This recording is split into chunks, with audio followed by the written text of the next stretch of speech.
In my first video of the supply and demand series, I've explained why the market is currently running low in supply and why the government has been releasing more residential land for sale recently. In this second video, let's study the key factors to consider about your entry and exit points for home purchase and also examine more facts about the upcoming rental market. It is important to understand the dynamics of inventory in the market and keep up to date with it. Understand what's coming up in the next few years, both in terms of number of new supply for sale, as well as how many units are due to complete construction in the coming years. Also, work with a real estate professional, such as yours truly, who is keenly aware of the dynamics of sale in any project, such as what percentage of the project has been sold. Are you prepared for upcoming price increase in the project of your choice? And of course, be mindful of your age. Remember, every year spent waiting is impacting your loan tenure as well. While nobody can tell for sure whether prices can go up or down in the market, one thing for sure is, as you get older, you can only loan lesser amount and in a shorter time frame, thus adding pressure due to higher monthly installment. That's a harsh fact. So why deceive yourself that you can wait forever?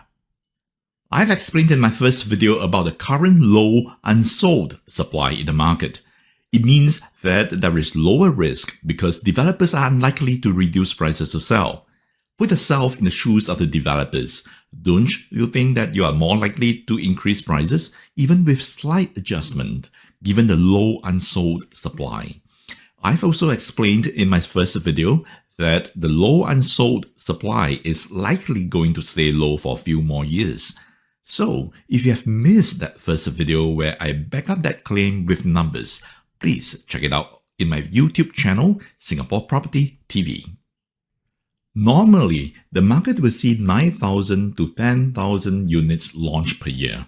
There are only about 7,539 units launched for sale in 2023, much lesser than usual.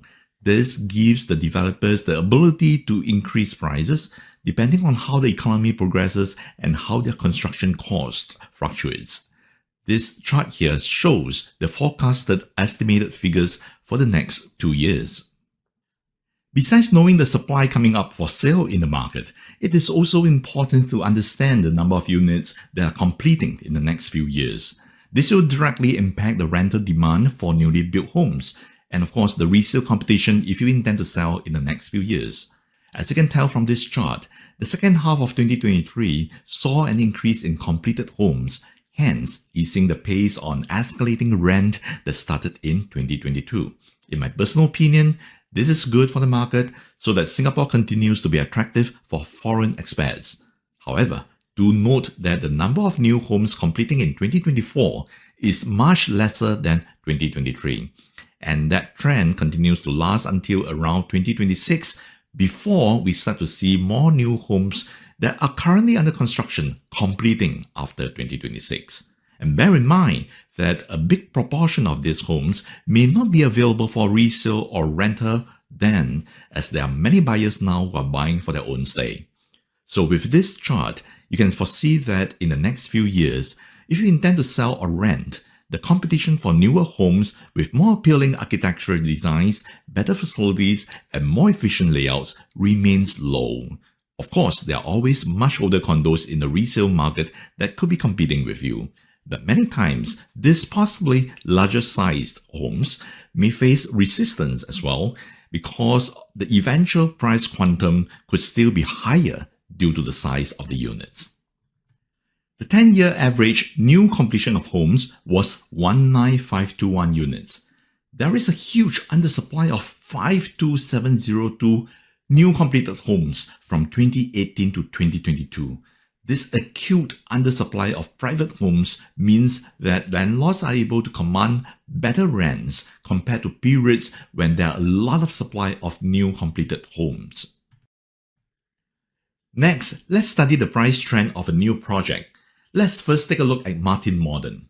Now, everyone knows that the buyers who bought during the preview and balloting process usually purchased at the starting prices from developers. And we all know that these prices will not remain at first day prices as sales pick up along the way. One of the milestones for price increase is likely to happen when the project is about 50% sold. Since we are talking about Martin Modern in this example, it is also important to note that Martin Modern, which is a new 99-year leasehold project, far outperformed Starlight Suites, which is an older freehold project located right beside it. This dispels common misconceptions about leasehold versus freehold properties. Next, Jadescape near Marymount MRT station. You can see that it hovered around $1,700 per square foot for a while, and once 50% was sold, the price started to increase, pretty much up by 20% upon TOP. And when it attained TOP, there is another surge in demand as some buyers are buying for more immediate stay. And the first round of buyers decided to offload to cash out. Next, Parc Esta. Same story repeats here as well. Around 50% sold, price increased, and by completion, the value is up by 20% or more. And another surge in demand for immediate move-in buyers, and that first round of investors cash out their profits. Next, Stirling Residences. You see the same story here as well. Around 50% sold, prices started to increase, and by TOP, the value of the properties are up by more than 20%, and prices continue to elevate as new wave of buyers came in after TOP. Now, let me pull out some numbers as a guide on the maximum property value that you are able to purchase at different ages for a certain amount of monthly income, assuming 75% LTV eligibility, no car loan, no other debts, no variable bonuses, and with a loan tenure until age 65. Please note that this serves as a guide, and it's very important for you to reach out to our circle of bankers who are very experienced in serving buyers from diverse backgrounds. Hence, assuming a monthly income of $20,000, you can see that at age 35, you can afford a property of around $3 million. And by age 45, that figure drops and you can afford a property at around $2.42 million. And if you wait for a few more years at age 50, it drops to below $2 million. My sincere advice is to start working on your real estate investment as soon as you're financially able. Time and tide wait for no man. My name is PK So from Huttons, and I hope my videos add value to you. Since you have come this far, please like this video and subscribe to my YouTube channel, Singapore Property TV. Many of my viewers have already reached out to me on my cell phone 9697-1131. We may be strangers now, but guess what? Many of our friends started off as strangers too. I look forward to serving you very soon. Thank you.